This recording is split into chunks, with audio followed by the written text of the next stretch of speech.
우리를 죽기까지 사랑한 그 사랑으로 당신을 사랑하리.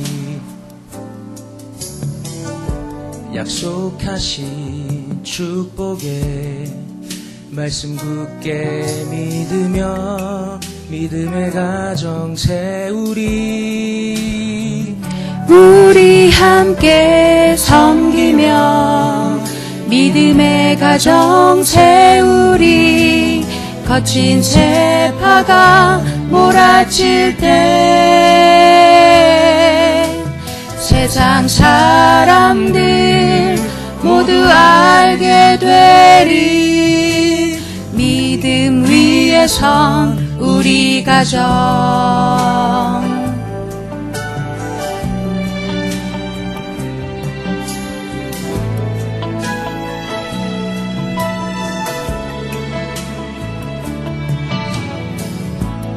우리의 가정은 생명으로 충만하리. 은혜와 사랑으로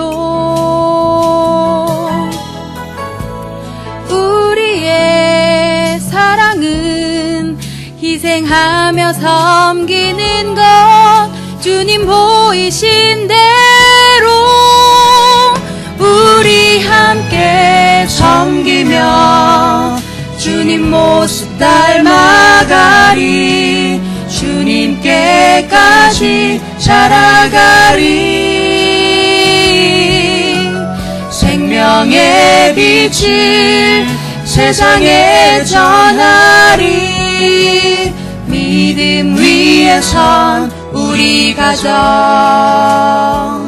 우리 함께 섬기며 믿음의 가정 세우리. 거친 세파도 두렵지 않네.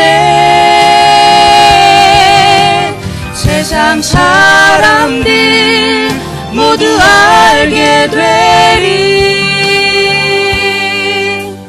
믿음 위에 선 우리 가정.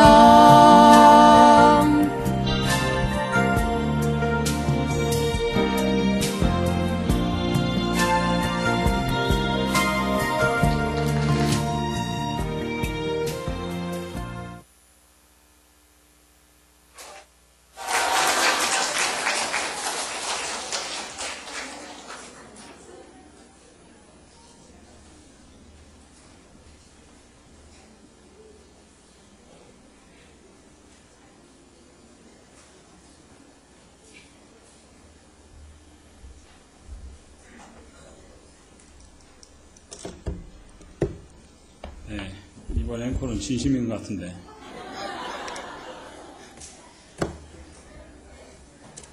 네, 민수기 23장입니다.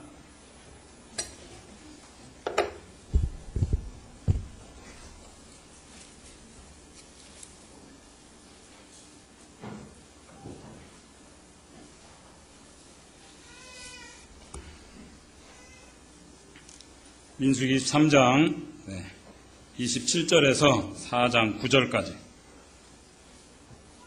24장 9절까지죠. 23장 7절에서 24장 9절까지 교독하겠습니다. 발락이 발람에게 또 이르되 오라 내가 너를 다른 곳으로 인도하리니 내가 거기서 나를 위하여 그들을 저주하기를 하나님이 혹시 기뻐하시리라 하고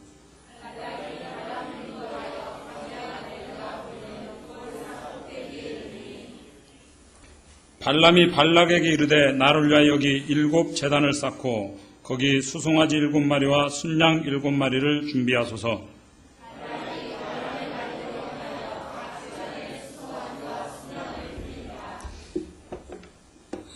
발람이 자기가 이스라엘을 축복하는 것을 여호와께 친히 선히 여기심을 보고 전과 같이 점수를 쓰지 아니하고 그의 낯을 광야로 향하여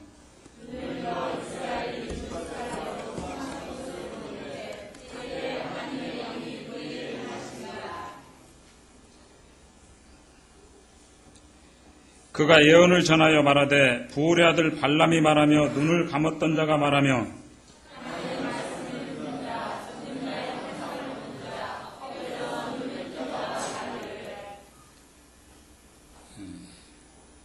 하나님이여 내 장막들이 이스라엘이여 내 거처들이 어찌 그리 아름다운고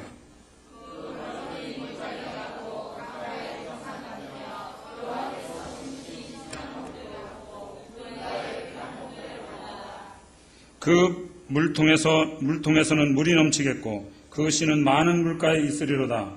그의 왕이 아각보다 높으니 그의 나라가 흥왕하리로다.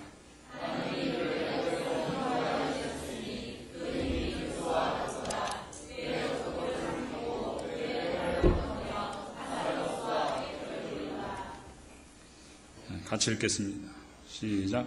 꿇어앉고 누움이 수사자 같고 암사자 같으니 일으킬 자 누구이랴. 너를 축복하는 자마다 복을 받을 것이요 너를 저주하는 자마다 저주를 받을지로다.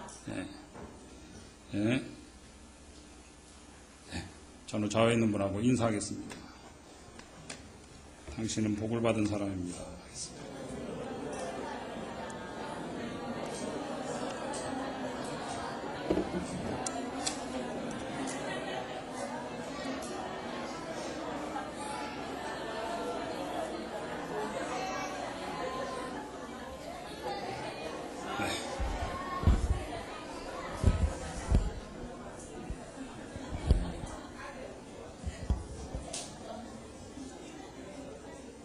하정영의 아들은 잘 크고 있답니다.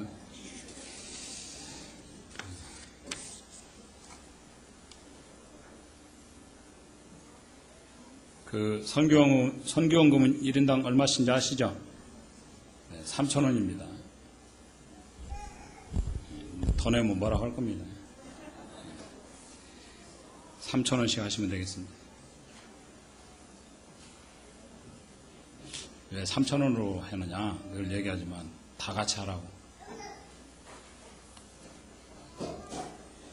어제 카톡에 다 올려서 어제 형제님들 수고하셔가지고 주방에 환풍시설을 보강을 했습니다.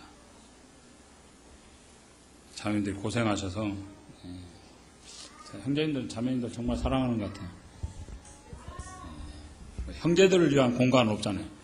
우리 저 예배실, 여기 예배당 중에 형제들의 방은 없잖아요. 그 자매실은 있어요. 다 형제방인가요? 나머지 거기만.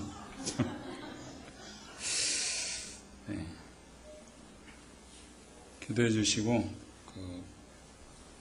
박대영 형제님 광고 나갔습니다만, 석임에게 사역하는 형님이십니다.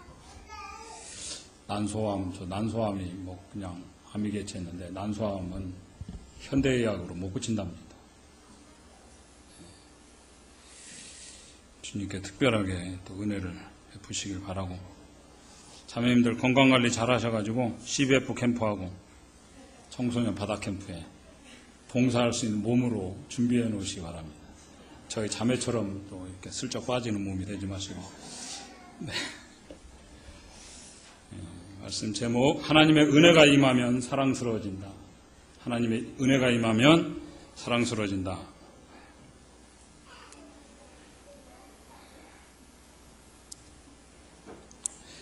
이 발람의 세 번째 예언인데요. 오늘 말씀에서 아무리 성도는 원수가 아무리 저주를 하려고 해도 저주가 되지 않는 인생이다. 그 얘기입니다.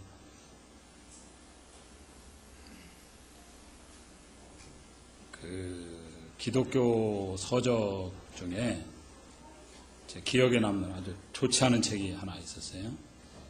가게에 흐르는 저주를 끊으란가. 나침반사에서 한번 나왔죠. 마치 예수 믿는 사람 가정에도 무슨 저주가 흐르는 것처럼. 그럼 저주는 예수님 십자가를 지실 때 다 끝났습니다. 맞죠? 주님께 십자가를 지실 때 모든 저주가 끝났습니다. 우리는 하늘에 속한 복을 받는 자들입니다. 주님과 하나 되었고, 항상 우리가 성도의 위치가 어디인가를 항상 재확인해야 된다. 떡과 잔을 통해서 예배를 드림을 통해 항상 우리가 주님과 한 몸이다. 떡이 하나인 것처럼 한 몸이고 우리가 다 또 그리스도 안에서 한 몸이라는 모든 구원받은 사람들은 주님과 하나 되었고 우리가 주님 안에 있고 주님 우리 안에 계시고 내가 어디에 속해 있는지 내가 어디에 속한 사람이냐 이게 중요하잖아요. 누구에게 속해 있느냐. 사도 바울은 그 빌립보 감옥에서도 그리스도 예수 안에 있는 그리스도 예수 안에 갇힌 나 바울은 몸은 비록 로마의 감옥에 갇혀 있지만 자신은 거기에 갇힌 사람이 아니다. 주님 안에 갇혀 있는 사람. 그래서 안 믿는 분들이 보면 답답해 보일 수도 있죠. 예수밖에 모르고 너무 예수 얘기를 하니까 쟤들은 예수쟁이야. 그 말이 크리스찬이었잖아요. 사실 크리스찬이란 말은 우리가 해야 되는 단어가 아니죠. 안 믿는 분들이 우리를 이야기할 때 쟤들은 정말 예수밖에 모르는 사람이에요. 이 말이 나와야 옳은 얘기죠. 내 위치가 어딘지, 내가 지금 어디 속해 있는지, 어디를 향해서 가고 있는지. 차가 아무리 좋은 뭐합니까? 그 차가 잘못된 길로 가고 있으면. 네?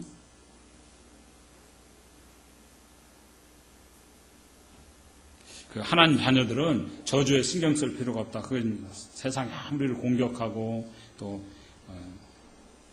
어떤 저주를 한다 할지라도 딱 그 저주에 저주나 세상의 공격에 신경을 쓸 필요가 없고 오직 하나님께 대한 순종 그것만 생각하면 된다. 그것입니다. 그래서 성도는 사람을 상대로 살아가는 존재가 아니다. 그 얘기죠.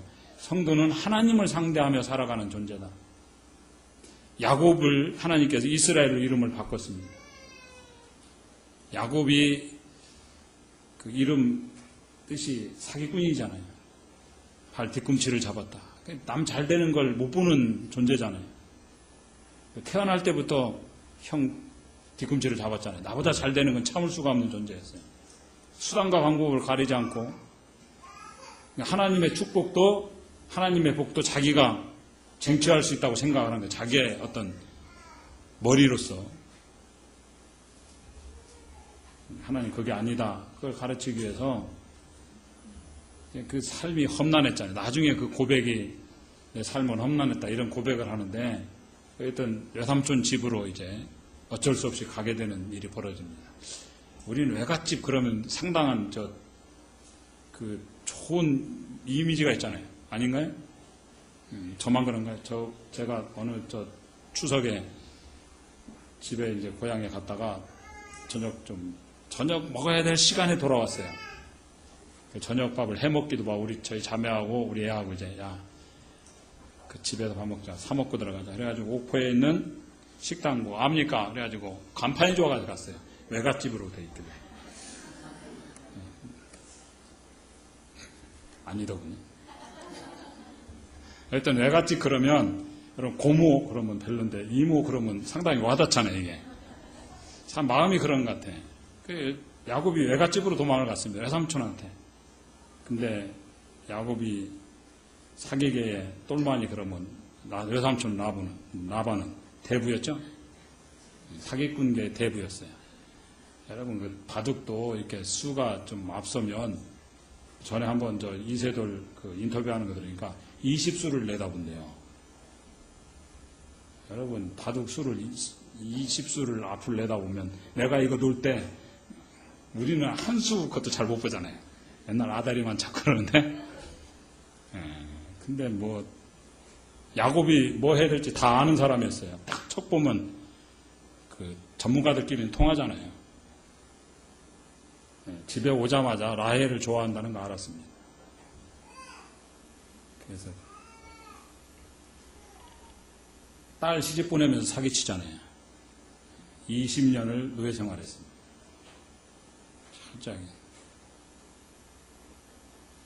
그러다가 이제 돌아왔는데 돌아오면서 20년을 여러분 예를 들어 같은 훈련을 20년을 계속 받으면 뭔가는 바뀌어야 되잖아요. 근데 참 바뀌기가 힘든 것 같아요. 저를 봐도 그렇고 20년 만에 이제 고향에 돌아오면서 그 야복 나루에서 야복강이 막 굉장히 넓은 강인 줄 알았더니 뭐 지형이 바뀌기도 했겠지만 하니까 그냥 점프하면 넘어가겠더라고요. 개울이 아주 작은 개울이야. 강이라고 그래. 굉장히 큰 강인 줄 알았더니 이제 그 강을 사이에 두고 이제 고민을 합니다. 왜냐하면 20년 만에 만나야 될 원수가 있잖아요. 자기 형이었어요. 형 등치고 도망간 건데. 그래서 야곱이 선물을 보내잖아요. 선물을 막 4대를 나눠가지고 소 몇 마리, 낙타 몇 마리 이렇게 보냅니다. 형제님들이 자매님들한테 선물할 때도 한꺼번에 20만 원을 선물하겠다 그러면 20만 원 한꺼번에 하면 한 번 받고 여자들 잊어버려요. 여자들은 기억력이 별로 없어요. 그래서 맨날 묻잖아요. 자기 사랑하냐고. 한 번 여기 남자들 안 잊어버리잖아요. 당신 사랑해 이러면 평생을 안 잊는데 여자들은 매일 물어봐요. 그걸. 기억이 없어가지고. 밤에 저희 자매한테 사랑해 이랬는데 그 다음날 아침에 당신 나 사랑해? 어젯밤에 얘기했는데.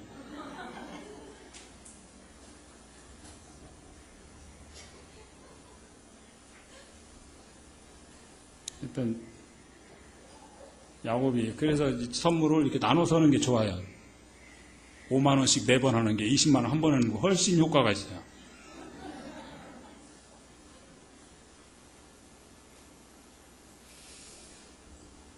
그 선물을 보냈어요. 여러분 그 야곱이 선물한 그 내용이 왕들한테 하는 선물이었습니다. 그 어마어마한 선물이었어요. 왕한테 그 곡물 바칠 때. 그러니까 왕으로 당신을 생각한다 그런 의미였어요. 그러고도 마음이 안 놓여가지고 뭐 이렇게 여차하면 도망가려고 자기 부인들 아들들 내세우는데 차관 여자는 예쁘고 봐야 돼요. 못생긴 사람도 앞에 쫙 세우잖아요. 그러고 자기는 안 넘어갔어요. 그때 이제 하나님의 사자 이제 우리가 주님이라고 와가지고 밤새 씨름을 했습니다. 뭔 씨름했겠어요? 너 항복해라. 야곱은 자기 힘으로 축복을 쟁취하려고 나중에 도저히 안 되니까 하나님마저도 꺾을 수 없는 고집. 고집 생겨 좋은 게 아니잖아요. 결국은 환도뼈를 쳐가지고 골반뼈라고 그래요. 절름발이가 돼버렸습니다. 하나님 너 포기하겠다. 그때서야 매달려서 당신이 나를 축복해달라고. 그때 이름을 묻잖아요. 네 이름이 뭐냐? 야곱입니다. 고백이 나오는 겁니다. 저는 사기꾼입니다. 저는 죄인입니다. 그때 이름을 바꿔주잖아요. 너는 이제부터는 이스라엘이다. 이스라엘 이름 뜻이 뭐죠? 하나님과 겨루는 사람이다. 그런데 하나님을 상대로 살아가는 사람이다. 우리가 맨날 사람이 경쟁 상대니까 피곤한 거예요. 우리는 하나님을 상대하는 존재다. 그것입니다. 하나님 앞에서. 사람이라는 게 우리가 내 앞에 눈에 보이는 사람도 있지만 보이지 않는 사람도 있잖아요. 어떻게 모든 공격을 다 막아내겠어요? 사람 대응하는 것이 불가능하다. 그것입니다. 그래서 우리가 좋은 만남을 위해서 기도하는 이유가 있습니다. 이게 만남이 변화를 일으키잖아요. 화학 변화라는 게 만남의 결과잖아요. 인생도 만남을 통해서 변화가 됩니다. 늘 자조이지만 아이들을 위해서 복된 만남을 위해서 우리 자신도 마찬가지고 인생 기도 제목이 좋은 만남. 여러분 교회도 좋은 사람을 만나야 되고 우리도 좋은 교회를 만나야죠. 성도가 구원받았어요. 세상에 속할 수 없는 하나님께 속한 사람이 되었습니다. 평생을 이제 우리가 나그네로 살아가면서 교회에 속하게 되는데 이제 어떤 지역교회에 속하게 되죠. 좋은 교회를 만나는 것만큼 복된 일이 없죠. 이게 우리가 교회를 잘못 만나면 예수 믿고 구원받았는데 피곤한 거예요. 잘못하면. 떠날 수도 없고. 거제도는 또 그렇잖아요. 이게 뭐 가까운데 뭐 거제 제2 교회에 있으면 좋을 텐데. 참 만남이 소중한 것이다. 어떤 형제가 은사가 뛰어난데 다 갖췄어요. 인물도 갖췄고 뭐 은사도 뛰어나고 뭐 다 있는데 딱 하나가 부족해요. 사람이 충성되지 못하다. 이러면 어떻게 되죠? 사람이 다 좋은데 의리가 없다. 그럼 어떻게 되죠? 충성만큼 중요한 것이 없다. 그것입니다.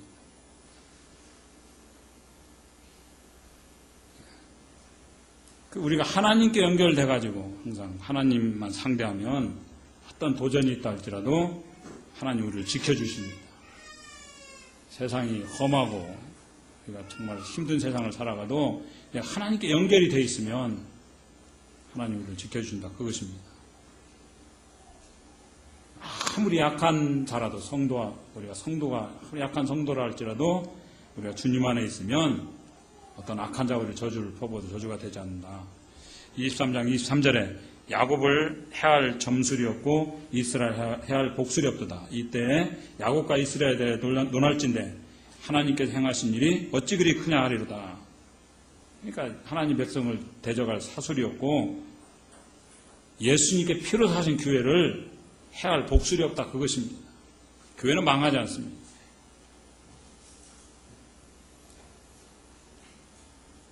우리가 이 약속을 굳게 붙들어야 된다. 그것이죠. 여러분, 무슨 음모가 있고, 누가 마법을 보고 주문을 걸어도 저주할 수 없다. 그것입니다. 하나님의 자녀는 결코 해할 수가 없다. 그를 만지지는 못한다. 주님이 약속하셨잖아요. 주님께서 우리들을 지키시네. 전능하신 하나님께서. 아버지 손에서 너희를 빼앗을 자가 없느니라. 이게 하나님의 약속이에요. 우리에게 주신 영생을 약속하셨어요. 주님이 모든 걸 막아주시고 주님이 방패가 되어주셨잖아요. 너희가 다 나를 버릴지라도 6월절 만찬을 앞두고 주님이 그 말씀하세요. 너희가 다 나를 버리고 달아날지라도 내가 너희도 먼저 갈릴리에 가 있겠다. 너희를 책임져 주겠다. 이게 모든 저주가 복으로 바뀌는 것입니다. 까닭 없는 저주는 참새가 떠도는 것처럼, 그죠? 제비가 날아가는 것 같이 임하지 않는다. 그랬어요. 제비가 날아가는 거 우리가 무슨 관계가 있겠어요? 참새가 날아다니는 거, 떠도는 거 아무 관계 없다 이거죠. 까닭 없는 저주는. 이게 우리식으로 얘기하면 뭐 할까요? 똥개는 짖어도 기차는 달리죠. 짖는다고 기차가 서겠어요? 정말 그렇다. 우리 시골에 살 때 기차 지나갈 때마다 개가 짖고 난리더라고요. 여러분, 다윗이 그 어려움 속에서 다윗도 참 파란만장했죠. 그 아들한테 쫓길 때 시므이가 막 따라오면서 막 저주했잖아요. 그럴 때 그 아비새 같은 장군이 그랬잖아요. 저 건너가 저 죽은 개 같은 놈을 한 단칼에 죽여버릴 거예요. 그랬는데 놔두라 그랬잖아요. 저 저주가닥에 하나님이 복으로 바꿔주실 것이다. 그런 담대함이 있어야 되는 거예요. 그래서 항상 성도는 하나님께 붙어있는지 이것만 점검하면 된다. 그것입니다. 우리가 하나님과의 관계, 이걸 늘 기억해야 되죠. 우리의 예배 생활, 기도 생활, 이것이 중요하다. 그것입니다. 두 번째 우리들이 생각할 수 있는 건 뭐냐? 하나님께서 함께 하시면 어느 자리라도 승리의 자리가 된다. 그 얘기입니다. 여러분, 우상 숭배하는 사람들, 미신 믿는 사람들, 특징이 뭐죠? 27절 보면 발락이 발람에게 또 이르되 오라 내가 너를 다른 곳으로 인도하리니 내가 거기서 나를 위하여 그들을 저주하기를 하나님 혹시 기뻐하시리라 하고 그랬습니다.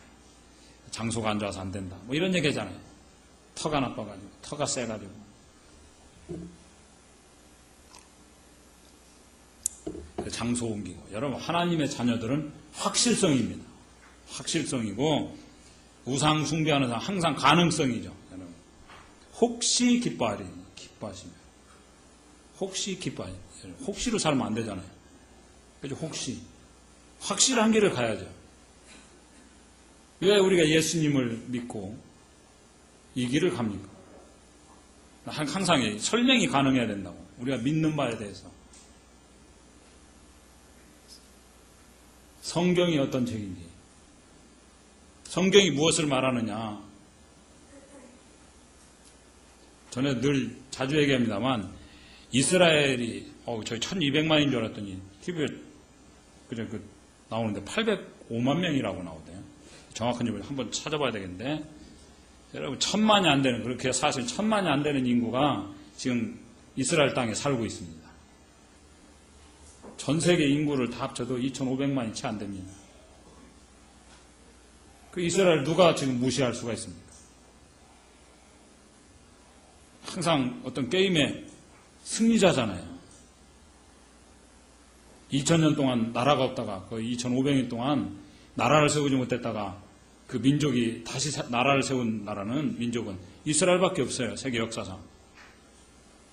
여러분 가장 먼저 제국을 건설했던 헷족속, 우리 성경의 헷족속이나 히타이드 족속, 그 철기 문명을 일으킨 사람들이 어디 있습니까 지금? 구약 아브라함 시대에 나오잖아요. 헷족속하고 동맹 맺고 다 사라져 버렸어요. 이스라엘 사람, 이스라엘 민족하고 다른 민족들하고 게임이 되지 않는 이유가 뭡니까? 그 우리가 헬라식 이제 교육 영향이 강하죠. 서구식 영향이 뭡니까? 항상 왜를 묻잖아요. 왜? 그게 왜? 근데 이스라엘은 어떻게를 묻는 민족입니다. 어떻게? 이미 진리가 우리에게 주어졌다. 하나님께서 절대 불변의 진리를 우리 민족에게 주셨다. 진리를 가진 사람하고 진리를 찾는 사람하고 게임이 안 되는 거죠. 진리를 이미 우리가 소유하고 있다. 하나님께 주신 진리를 가지고 있다. 이 진리를 삶에 어떻게 적용할 것이냐. 방법을 묻고 있어요. 그게 탈무드잖아요. 우리가 이 하나님께 주신 진리를 어떻게 삶에 적용할 것이냐. 근데 다른 민족들 계속 왜 어떤 것이 진리냐를 찾고 있어요. 진리를 찾는 사람하고 진리를 가진 사람하고.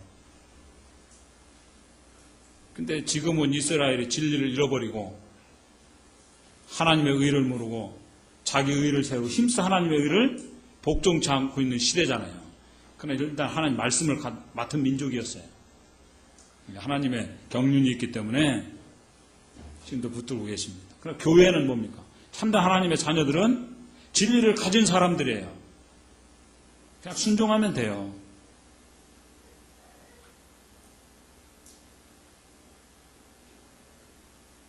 진리라는 게 뭡니까? 어떠한 도전에도 그대로 있는 것입니다.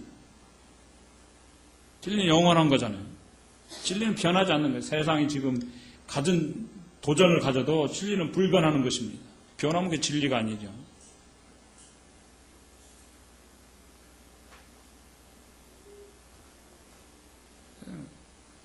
혹시 사람들 혹시 내가 벌 받으면 어떻게 하나?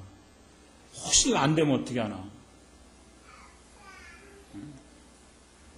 뭐 집터가 좋아야 된다. 묘자리가 좋아야 된다. 뭐 이러잖아요. 그런 거 신경 쓰잖아요. 묘자리 쓰는 거. 여러분도 신경 쓰나요?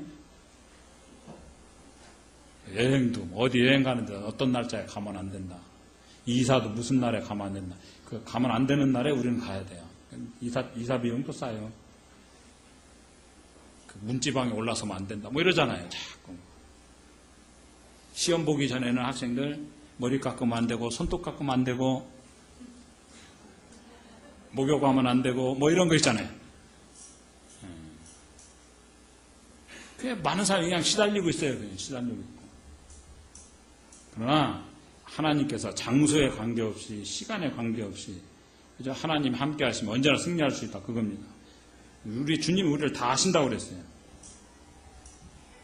어느 곳에 갔는데 하나님 지켜주냐. 요셉이 바로의 그 보디발의 집에 잡혀갔잖아요. 노예로 팔려갔어요. 거기서 하나님 지켜주잖아요. 오히려 요셉이 가니까 그 집이 복되잖아요. 복이 임했어요. 감옥에 가니까 감옥이 복의 자리가 돼버렸어요. 하나님 함께 하시니까. 우리가 자꾸 얘들 군대 가면 썩는다. 썩질 않아요. 생명이 어떻게 썩을 수 있어요. 내 형제들 간증하는 거 보면서 정말 일꾼들이 잘하고 있구나 이런 생각을 하고. 군대 거기서 하나님을 경험하고 하나님 믿는 사람이 무엇인가를 보여주는 자리잖아요.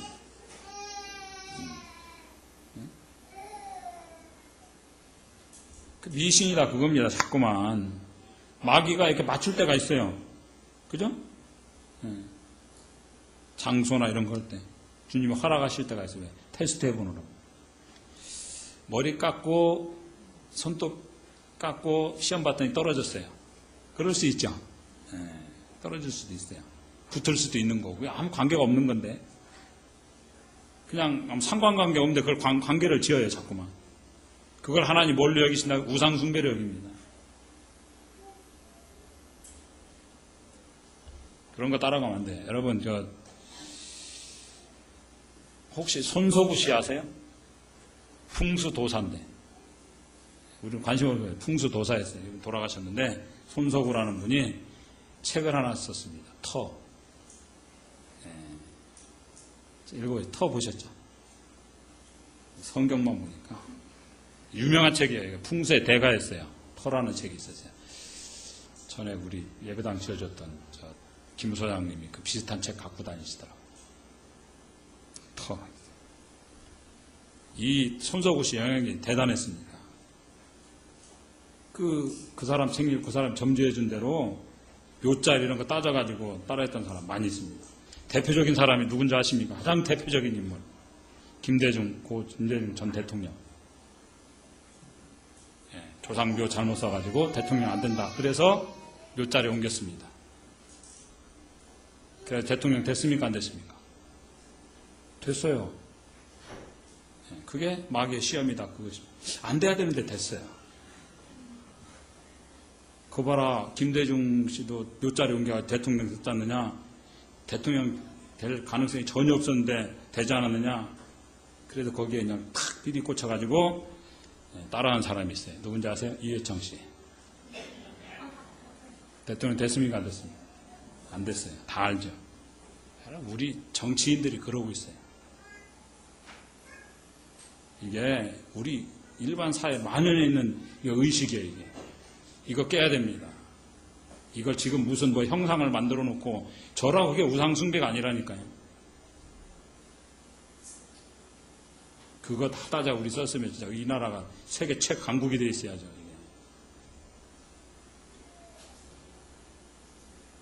이게. 많이 배운 사람이나 못 배운 사람이나 뭐 덜 배운 사람 관계없이 이 짓을 하고 있어요.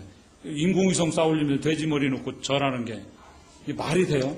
최첨단을 달린다는 최고의 머리들이라고 자부하는 사람들이 이거 하나님이 기뻐하시겠어요? 이게 우리 민족 의식 속에 들어있다고 생각해요. 이것이 자꾸만 내가 맞으면 뭐 하겠어요? 만다고 따라가는 자체가 우상숭배다. 그것입니다. 아무 관계 없어요. 하나님 함께 하시면 어느 자리든지 승리의 자리가 될 수 있다. 여러분 오병이어 기적이 일어났던 자리가 어디입니까? 광야에서요. 빈들이다 그랬어요. 아무것도 없었어요. 거기 물도 없고 사람도 살 가능성이 있는 빈들에서 여기는 빈들이요 이랬습니다. 그러니까 주님이 거기 가셨는데 생명의 말씀이 있으니까 사람들이 따라가잖아요. 대체 남자만 5,000명 도시락 안 싸가지고 따라갔어요. 왜 그러세요? 생명의 말씀이 이끌려가지고. 여러분 그렇다고 그러면 안 될 게 뭐가 있어요? 교회도 우리가 말씀에 신경을 써야 되는 거죠. 생명의 말씀이 끊임없이 증거되도록 기도해야 되는 것입니다. 말씀이 살아있도록. 하나님이 함께 하시면 안 될 일 없다. 그것이죠. 우리가 자꾸 뭐 때문에 안 되네. 누구 때문에 안 되네. 절망할 필요가 없다. 그것입니다. 자꾸 무엇 때문에 안 되고 뭐 자리가 안 좋아. 이러면 자꾸 집안이 안 좋아서 환경이 안 좋아서 여러분 우리 안 될 만한 거 얘기하려면 핑계댈 게 너무 많죠.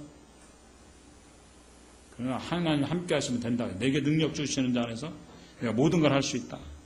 여러분 오히려 열악한 조건이면 조건일수록 하나님 의지하고 나가는 자녀들에게 하나님 돕기를 원하십니다. 그죠? 정말 열악하면 열악할수록 하나님 의지하고 나갈 때 그 사람 하나님 돕기를 원하신다고. 아까도 재정 얘기가 잠깐 나왔는데 교회 건축에 거의 반이 들어갔다. 자랑스러운 게 아니잖아요. 재정 사용이 늘 얘기하지만 자주 우리가 선교비로 구제비로 한 35% 이상이 그걸로 쓰여져야 되죠. 그걸 위해서 기도하고 섬기는 데 사용해야죠. 우리가 환경이 좋지 않다 할지라도 늘 감사해요. 저희 교회에 그렇게 뛰어난 사람이 없어요. 본인은 뛰어나다고 생각할지 모르지만 우리가 볼 때 다 알잖아요. 다 고만고만한 분들이고 죄송하죠. 그러나 주님께서 이 교회를 통해 일하시고 원하신다 그것입니다. 자꾸 연약하지만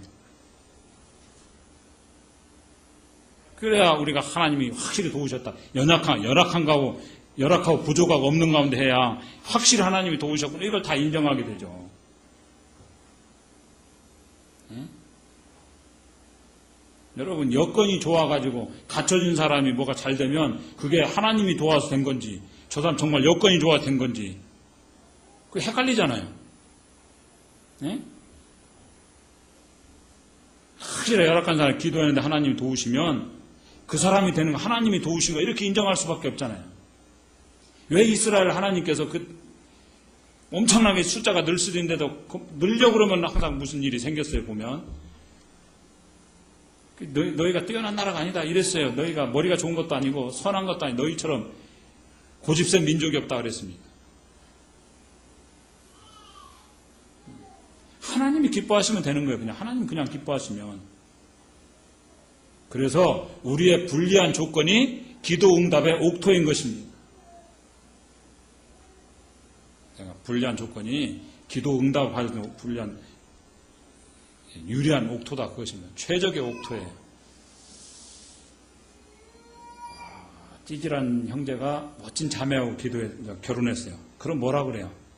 하나님 은혜야 그러잖아요.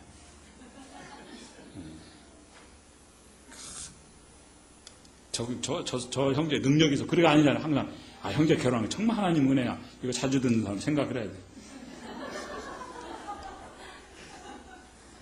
자매들도 마찬가지죠, 뭐, 여기. 제가 보면, 자매님들이, 저희 부임 자매님들이 훌륭한 형제님들 만났어요. 늘씬하고 아름다워서, 아닌 거 우리도 다 알아요. 에? 여러분, 얼굴 예쁘고, 뭐, 늘씬, 이래서 십 잘 갔다 그러면, 누가 그 하나님 은혜라고 생각하겠어요? 그런데, 기도 없이는 살 수 없게 생긴 그 자매가, 기가 막힌 형제하고, 기가 막히게 결혼을 했어요. 그럼 뭐라 그래요? 저건 분명히 하나님이 살아계신 증거다. 이러잖아요. 그게 전도가 되잖아요. 야. 응? 많은 사람들이 믿음을 주고, 우리는 서로 믿음 주는 존재다.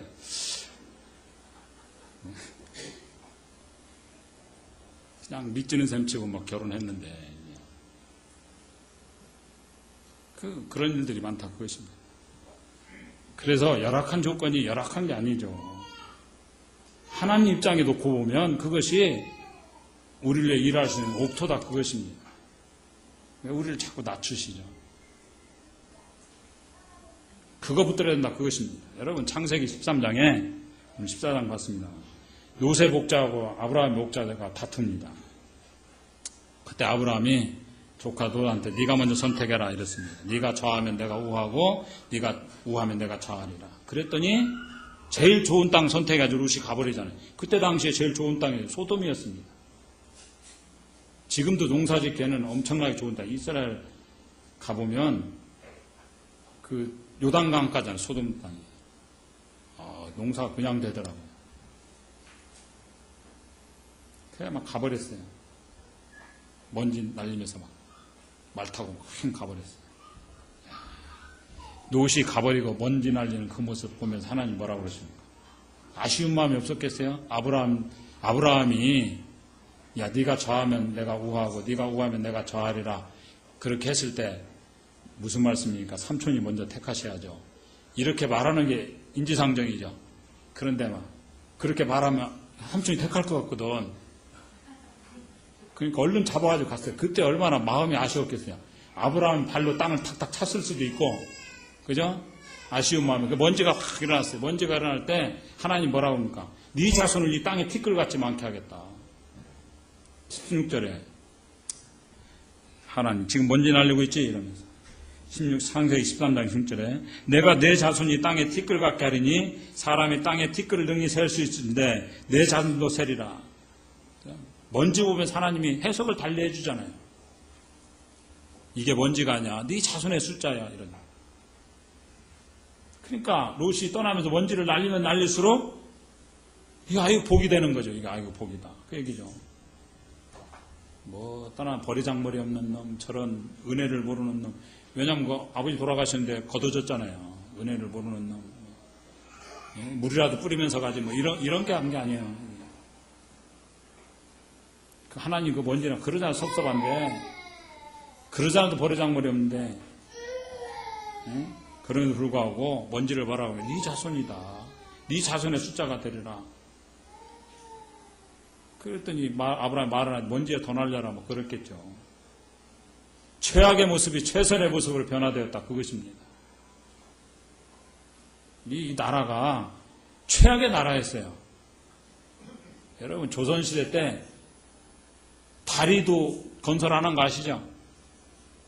다리도 건설 못 하겠어요. 나라에서. 그것도 이유는 또 뭐 이게 다 풍속 관계돼 있고 외국이 쳐들어올 때 그 쉽게 못 오게 한다고. 근데 임진왜란 때 어떻게 됐죠? 한 달도 안 돼가지고 신일주까지 올라갔다고 이게. 다리가 없으니까 물류가 이동이 안 되는 거예요. 영광굴비가 유명하지만 저 강원도 골짜기에서 영광굴비가 뭔지도 맛을 못 봤다고. 갈 수가 있어야지. 이게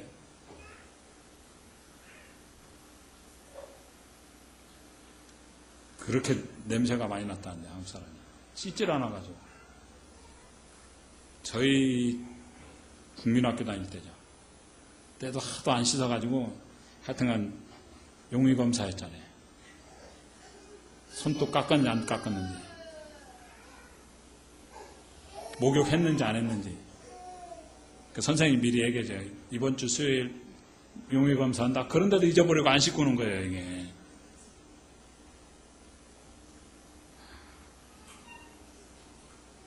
그랬더니 이 나라가 복음이 들어오면서 엄청나게 변화되었잖아요. 지금 하나님 은혜로 여기까지 와 있습니다. 뭐가 있습니까? 우리가 자원이 있습니까? 민족성이 좋습니까? 우리가 민족성이 좋다고 하지만 아닌 거 아시죠?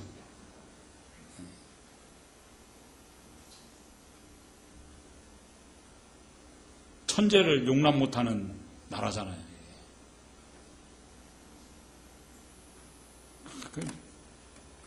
외국에서 보면 안 될 것 같은 나라가 되고 있어요. 이게 뭐 하나님 은혜잖아요. 하나님 은혜가 떠나지 않도록 기도해야 됩니다. 연약하고 연약할수록 내 환경이 좀 연약하고 열악합니까? 그것이 하나님이 일할 기회다. 그것입니다. 그 탕자가 집 나갔어요. 언제 돌아갈 생각합니까? 돼지 먹는 사료가 떨어지니까 그거 돼지 사료가 남아있을 동안에는 갈 생각 안 했어요. 여러분 내 힘으로 뭔가를 이래도 잡을 게 있다 그러면 절대 하나님 안 찾습니다. 사람 마음이 다 떨어지고 나니까 그때 비로소 줄인지라 그랬습니다. 그때 아버지 생각난 거예요.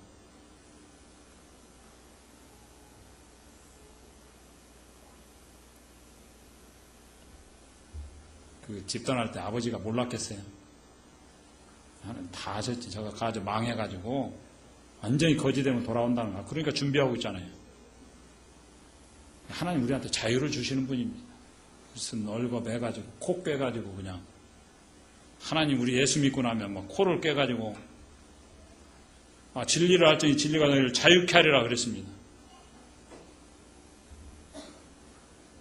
들어가며 나오며 꼴을 얻으리라 그랬어요. 자유가 있어요.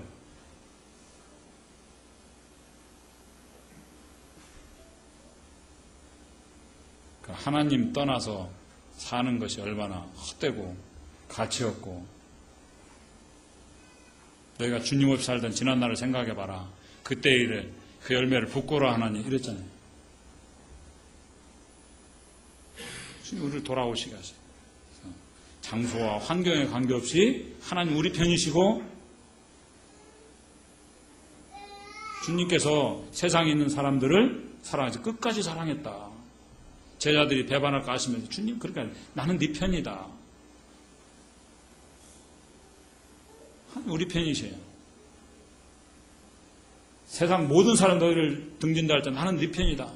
그게 부모가 자식에게 해줄 수 있는 말이잖아요. 그러니까 우리 부모님들이 항상 아이들한테 그걸 들려줘야 돼요. 나는 네 편이다.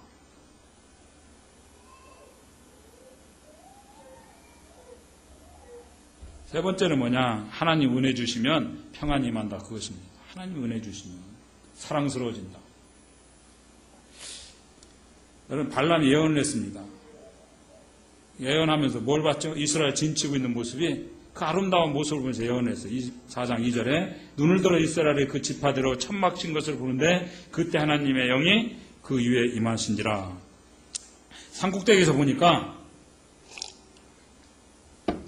이스라엘 백성이 천막을 치고 있는 겁니다. 천막을 치고 있어요. 그게 참 아름다웠습니다. 그래, 보면서 아름다움에 감격해가지고 저주는커녕 이제 축복을 하고 있습니다. 24장 5절에 야곱이여 내 장막들이 이스라엘이여 내 거처들이 어찌 그리 아름다운고. 너무나 평화롭고 아름다운 모습이 드러나더라. 그것입니다. 그 벌어짐이 6절에 그 벌어짐이 골짜기 같고 강가의 동산 같으며 여호와께 심으신 침향목들 같고 물가의 백향목들 같도다. 침향목, 백향목, 그 향나무 종류입니다. 이스라엘 이게 뭐 아름다리 나무인데 모르면 그냥 우리식으로 얘기하면 뭐 거제도식 해금강 같고 장사도 같더라. 그러면 아시겠습니까? 거기다 7절에 뭐라고 합니까? 그 물통에서는 물이 넘치겠고 그 씨는 많은 물가에 있으리로다. 그의 왕이 아각보다 높으니 그의 나라가 흥왕하리로다. 사막에 물이 부족하잖아요. 광야. 그런데 물통에 물이 넘친다. 복이죠. 축복이고. 뭔가 넘쳐나더라. 그 얘기입니다. 그 힘도 세다고 말해요. 8절에 하나님이 그를 애굽에서 인도해내셨으니 그 힘이 들수와 같도다. 그의 적국을 삼키고 그들의 뼈를 꺾으며 화살로 쏘아 꿰뚫리로다. 꿇어앉고 누움이 수사자와 같고 암사자와도 같으니 일으킬 자 누구이라. 너를 축복하는 자마다 복을 받을 것이요 너를 저주하는 자마다 저주를 받을지로다. 하나님 우리에게 주신 약속. 아브라함을 부를 때도 너를 축복하는 자를 내가 축복하고 너를 저주하는 자를 내가 저주하리로다. 너는 복의 근원이 될지라. 교회를 향해 주님께 말씀해. 너를 축복하는 자를 내가 축복하고 너를 저주하는 자를 저주하겠다. 여러분, 축복의 존재로 나가는 것입니다. 아이들이 학교 갈 때도 축복에서 내보내야 돼요. 너는 축복의 근원이다. 너로만 이제 학교가 복을 받을 것이다.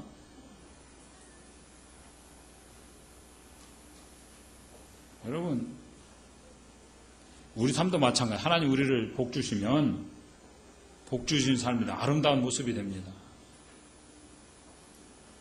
먼저 은혜가 임하죠. 은혜가 임하면 사도 바울도 인사할 때 은혜와 평강이 너에게 있죠. 은혜는 그 유대인식 인사고 평강은 헬라식 인사였잖아요.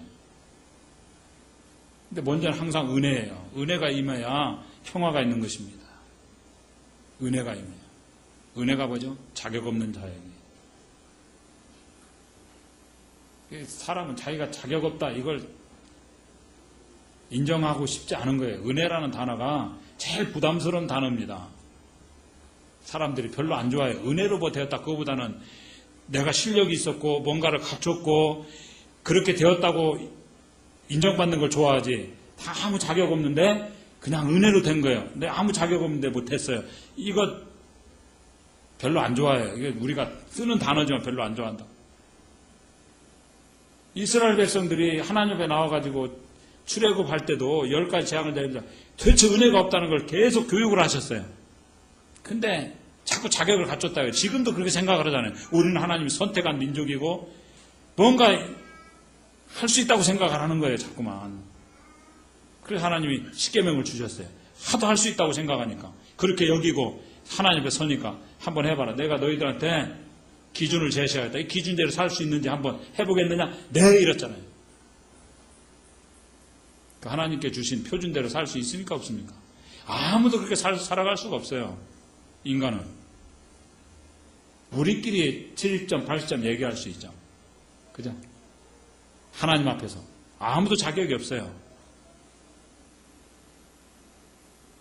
그래서 하나님께 은혜를, 왜 예수님을 통해 우리에게, 예수님 십자가가 왜 있는 것입니까? 우리 자격이 있으면 예수님 십자가가 필요가 없어요. 내가 할 수 있으면.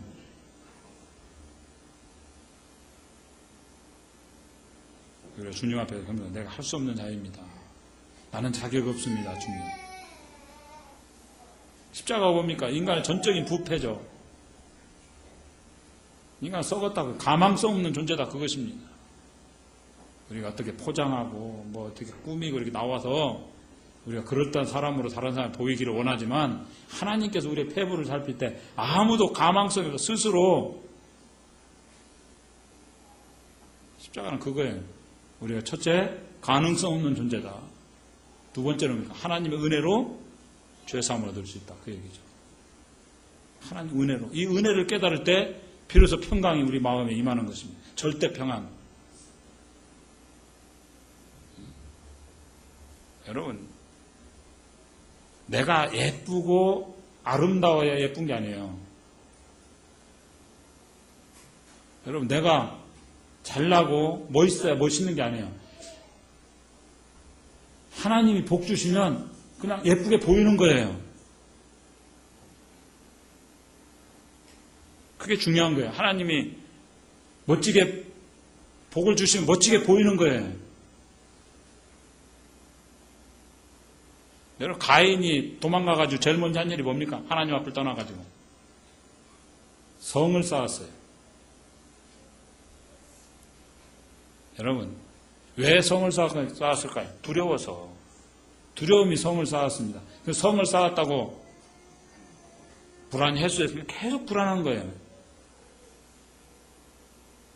지금도 인간만큼 불안한 존재가 없잖아요. 그리고 사람이 제일 무섭죠. 여러분, 한밤중에 개 만나는 거고 모르는 사람 만나는 거하고 누가 더 겁나죠? 모르는 사람 만나는 게 훨씬 더 긴장돼요. 이거 사람 죄인이거든.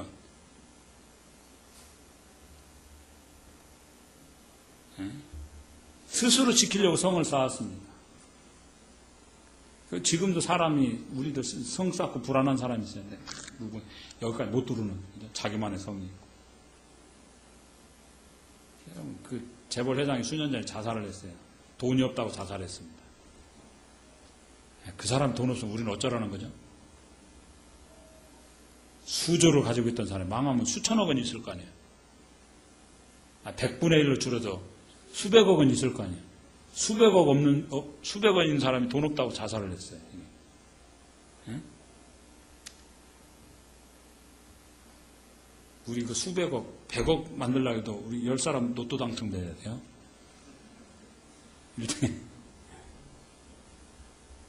상대적인 거죠. 그러니까 결국은. 돈이 많고도 불안해서 못 살아요.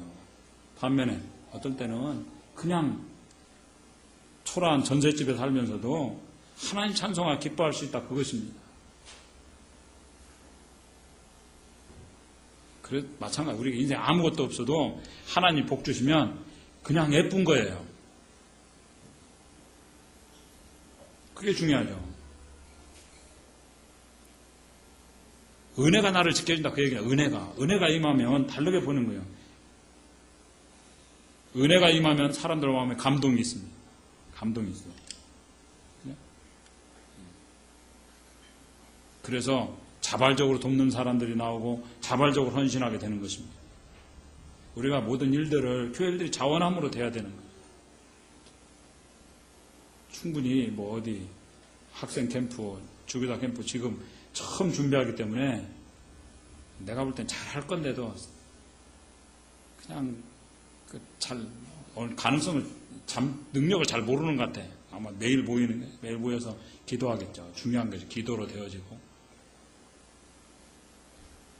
잘 될 거예요. 근데 우리가 여기서 뭐 식사 한 번 정해줄 수 있잖아요. 자매들 불러가지고 첫날 누구누구 와서 봉사하세요. 그 다음날 누구 오세요. 근데 안 하잖아요. 자원함으로.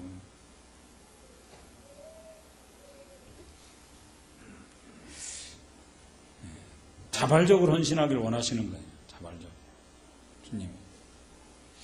에스라서 2장 68절 보면 어떤 족장들이 예루살렘에 있는 여호와의 성전터에 이르러 하나님의 전을 그곳에 다시 건축하려고 예물을 기쁘게 드리되. 성령의 임재가 넘쳐나면 어떤 일들이 벌어지는지 아십니까? 사람들이 억지로 헌금하는 게 아니에요. 교회에 뭐 억지로 명단 올려가지고 또 뭐 이름 적어내고 족장들이 헌신했다. 족장들 원래 야가 빠진 거 아시죠? 족장이 아무나 하겠습니까?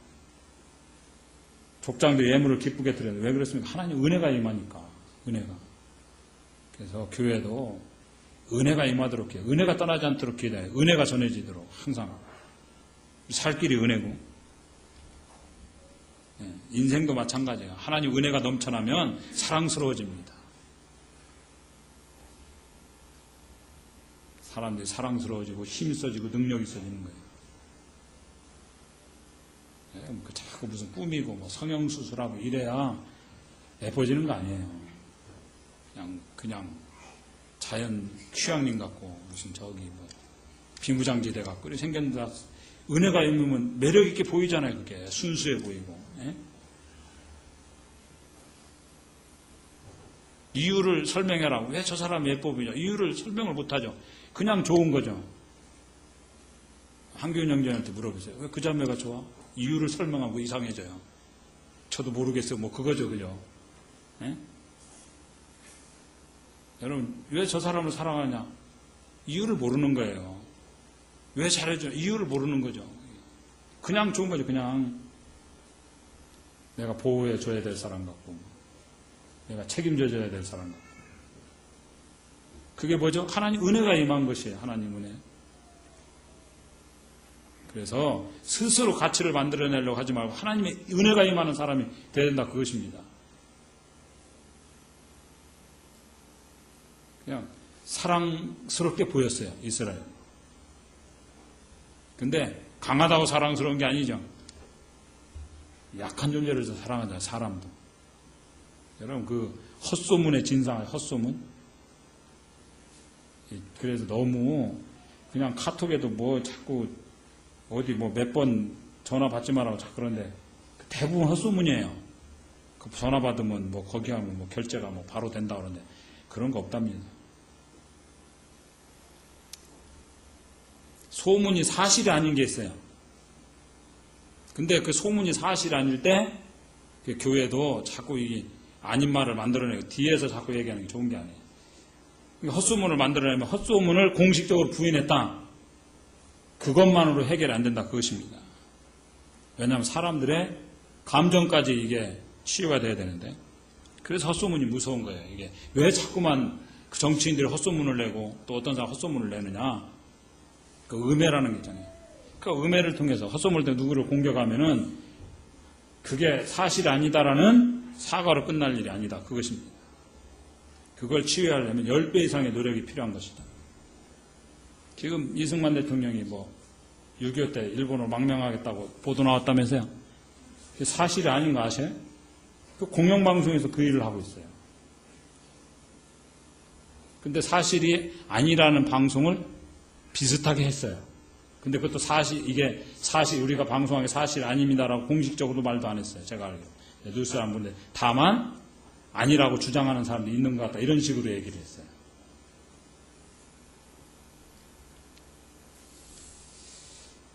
여러분 프록텐 캠블이라는 회사를 아세요?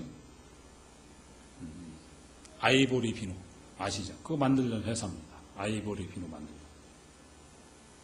이 회사가 미국 회사인데 미국에서 통일교에 관련된 회사라는 소문이 났습니다. 미국에 시작된 거예요. 통일교 제품이다, 아이보리가. 그래서 이 회사가 장사가 안 되잖아요. 우리가 지금 뭐 통일 거의 망했잖아요. 통일교가 다 그럼 사겠어요? 이게 장사가 안 되니까 그걸 가지고 엄청난 비용을 들여 해명을 했습니다. 법적으로도. 그래서 나중에 미국에 조사를 해서 통일교가 아무 관계가 없다 해명을 했어요. 그런데 원래부터 통일교하고 무슨 관계가 있어? 아무 관계가 없지. 그래 말했던 걸 믿지 않던 사람들 중에는 이제 공식 부인을 통해서 당연한 얘기지 이렇게 믿었던 사람 공식 부인을 83% 받아들였대요. 아, 그렇지. 아무 관계 없지. 믿던 사람. 아니라고 여겼던 사람들은 83%가 맞는 얘기야. 그럼 그렇지. 이렇게 83%가 받아들였는데 통일할 거라고 믿었던 사람도 있을 거 아닙니까? 믿었던 사람들은 아무리 공식적으로 부인을 해도 54%만 받아들였다. 그 얘기. 그러니까 믿는 비율이 낮은 거죠.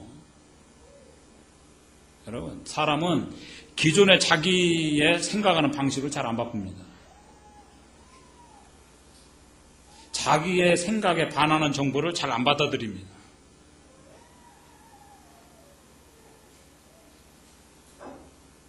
여러분, 조선일보를 보는 사람은 조선일보에서 사상을 배우는 게 아닙니다. 조선일보의 성향을 가진 사람이 조선일보를 보는 것입니다.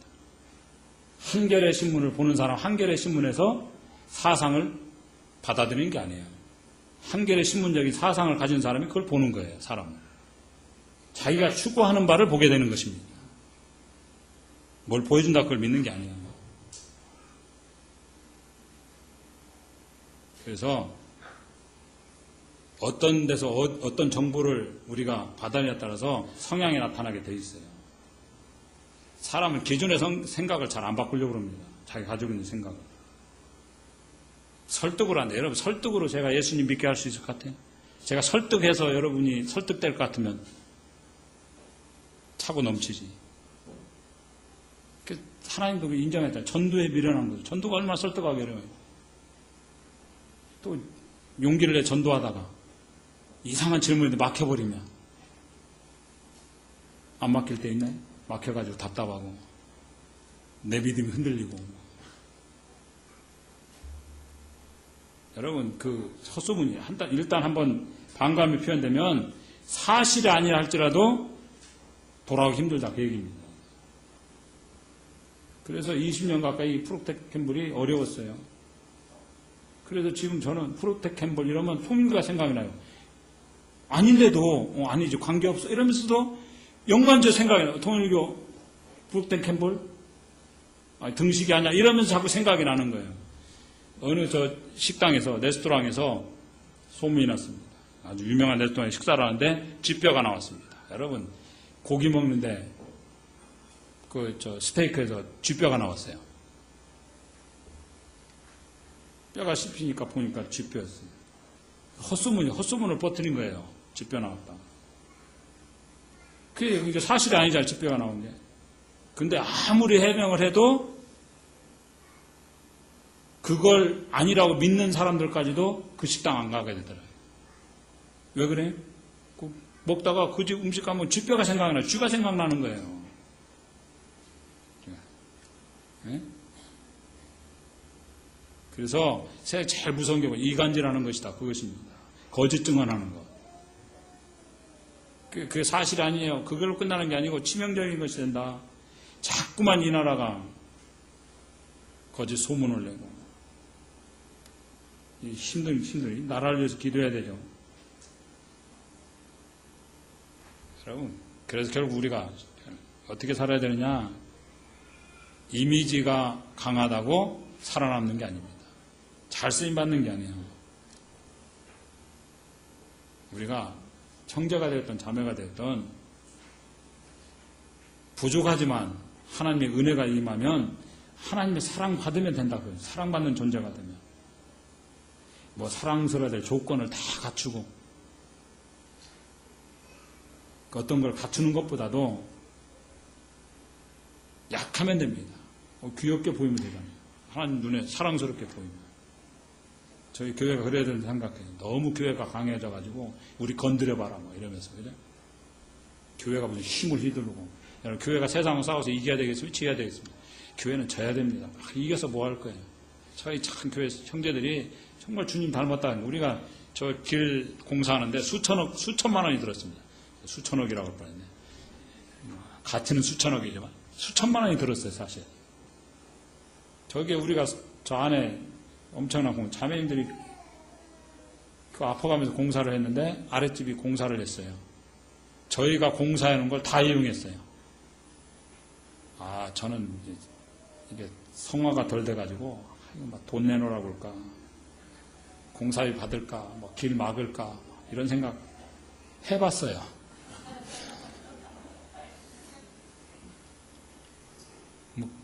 그래야 돈을 받으면 뭐 할 겁니까? 전도가 되겠어요, 나중에.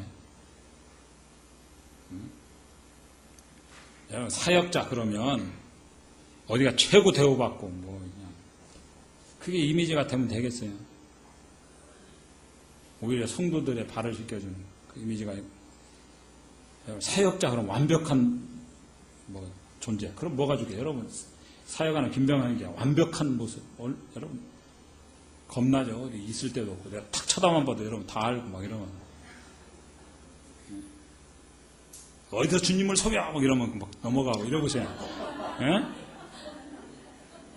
지난번에도 어디 있었어? 내가 다 봤어 이러면 뭐 여기 있는데 그러면 겁나겠죠. 죄인이가 제일 좋은 것 같아. 실수투성이고 뭔가 경건미도 없어 보이고 감싸주지 않으면 못 살 형제고 뭐 이래. 간신히 사역하는 것 같고 그죠? 정말 주님이 안 도와주면 저 형제는 안 되고 약하지만 하나님께 들어 쓰시는 사람을 때 정말 하나님은 위대하시다 그 말이 나와야 되는 거죠. 정말 하나님께 우리에게 은혜 주셔야 됩니다. 우리 가정에 은혜를 주셔야 되고 여러분 이스라엘 백성들이 강한 게 뭐가 있었어요? 잘난 게 뭐가 있었어요? 그러나 하나님께 은혜를 부어주시니까 너무 아름답고 사랑스럽게 보였다 그것입니다. 하나님의 은혜가 임하면 사람들이 사랑해주고 하나님의 은혜가 임하면 평안이 넘치게 되어 있다 그것입니다. 그 모차르트 시절에 그 옛날에 아마데우스라는 영화가 있었죠. 그 얘기만 하고 마칠게요. 아마데우스 영화 보셨어요? 그 모차르트의 경쟁자가 있었죠. 경쟁도 안 되는 살리에 대단한 음악가였습니다. 그래가지고 노력형이잖아요. 연날 며칠을 고민해가지고 혼신의 힘을 다해가지고 모차르트 앞에서 이제 공연을 하게 되잖아요. 근데 모차르트 애가 버르장머리 같잖아요. 그 연주하는 거 듣지도 잘 않고 여자 시덕거리고 뭐 이러면서 그 마음이 상하잖아요. 연주하는 사람이. 여러분 제가 말씀드렸는데 여러분 주무셔도 됩니다. 여기도 주무셔도 되는 사람은 누구요? 우리 호주에서는 형제 이름을 기억해서 못해. 그 형제만 좋을 자격이 있어요. 제 말이 안 들리기 때문에. 여러분 제 얘기가 들리면서 잔다는 것은 제 마음이 상하죠.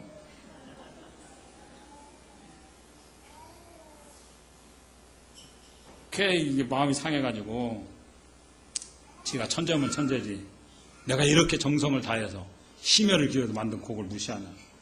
그러고 이제 연주하는 다음에 물어보잖아요. 야, 이 음악에 너 어떻게 생각하냐.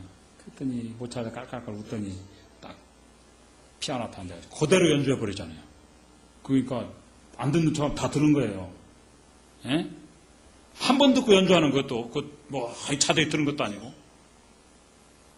그러면서 뭐라 그럽니까? 띠딩띠딩띠딩 이렇게 하는 것보다 떼땡떼땡 이게 안 좋냐고. 몇 군데 고쳐주니까 전부 더 멋있는 거예요. 한 번 들어. 자기는 막 고민을 엄청 해가지고 작곡했는데 한 번 들은 애가 여기 이런 부분 이렇게 고치면 더 좋지 않겠냐고. 그러니까 이게 살고 싶은 마음이 없는 거죠. 자기는 심혈을 기울였는데 저는 심혈을 다해서 말씀 전하는데 여러분이 그 얘기는 좀 다르네. 그 죽어가면서 마지막 하나님 원마음이 죽잖아요. 하나님 어찌하여 나를 모차르트와 같은 시대에 태어나게 해가지고 이 아픔을 주십니까? 왜 쟤한테는 재능을 주고 나한테 안 줍니까? 모차르트 놀면서 하잖아요. 여러분 애들한테 모차르트 음악이 좋다면서요. 왜? 자유한 가운데 자유스러운 가운데 작곡을 했기 때문에 애들은 다 천재예요. 애들은 억눌린 게 없기 때문에 우리 아이들 다 천재잖아요. 제가 주요경제 천재성을 봤어요. 지금은 잘 모르겠던데. 그 바닷물이 왜 짠 줄 아세요? 모르죠. 왜 바닷물이 짤까요? 그 고기들이 오줌 싸서 그래요.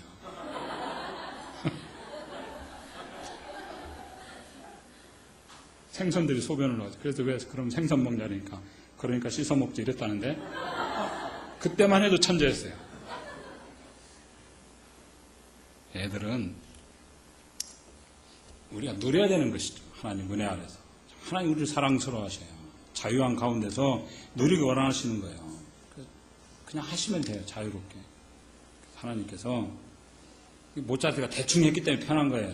뭐 우리가 베토벤 음악 들으면 막 불편하죠.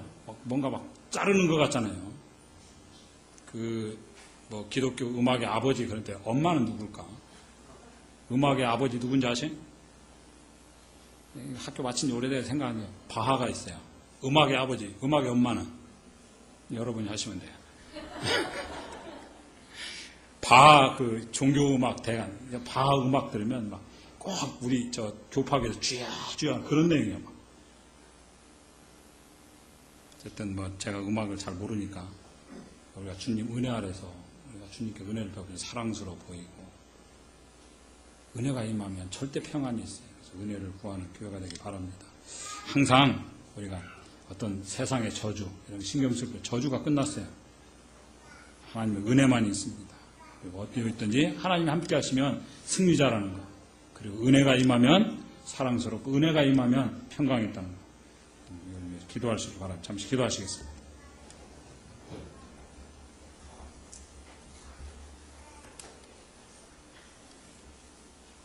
주님 은혜 감사합니다. 저희들 구원하셔서 자녀로 삼아주셔서 감사하고 하나님께 아버지가 되셔서 저희들을 지키시고 붙들어 주심에 감사합니다. 하나님 제가 주님과 함께 할 때 어디에든지 승리할 수 있음을 저희들이 압니다. 주님과 동행하는 자가 되게 하시고 또한 주님께 저희들 붙들고 계심에 감사드립니다. 주님께 저희들 은혜를 허락해 주셔서 감사드렸고 저희 가정과 교회에 은혜가 차고 넘칠 수 있게 원합니다. 흘러넘치는 은혜를 통해서 사랑스러운 존재가 되고 이 은혜를 통해서 평안을 누리는 가정들이 되도록 복주시기 원합니다.